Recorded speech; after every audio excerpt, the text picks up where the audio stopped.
বিদ্যুৎ উৎপাদনের লক্ষ্যমাত্রা পূরণ করতে নবায়নযোগ্য জ্বালানিতে বিনিয়োগের তাগিদ দিয়েছেন বিশেষজ্ঞরা।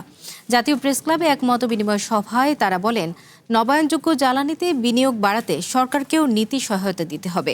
এ সময় অব্যবহৃত জমি, স্কুল, কলেজের ছাদে সৌরবিদ্যুৎ প্রকল্প চালুর পরামর্শ দেন তারা।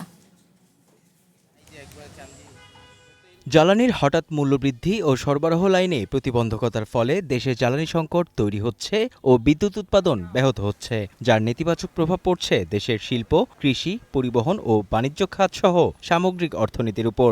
এর ফলে স্বাভাবিক নাগরিক জীবন কঠিন চ্যালেঞ্জের মুখে পড়ছে।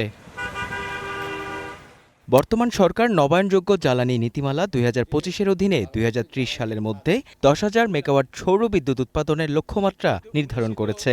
এই মেগা প্রজেক্টের বিভিন্ন দিক নিয়ে নাগরিক সমাজের মতামত তুলে ধরতে জাতীয় প্রেসক্লাবে এক মতবিনিময় সভার আয়োজন করেছে অ্যাকশন এইড বাংলাদেশ, জেটনেট বিডি এবং বিএসআরইএ।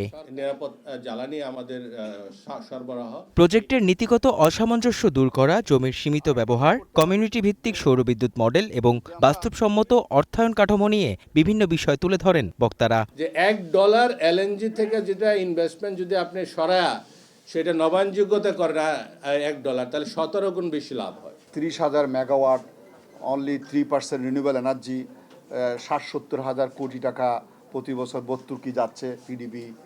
এইটা দিয়া সরকার সঠিকভাবে সার্ভাইভ করতে পারবে না। সোলার এনার্জি উৎপাদনের লক্ষ্যমাত্রা পূরণে ভূমিকা রাখতে হলে সোলার প্যানেল তৈরির সরঞ্জামের কর কমানো ও মেগা প্রজেক্টের দুর্নীতি দমন করার পরামর্শ দেন বিশেষজ্ঞরা।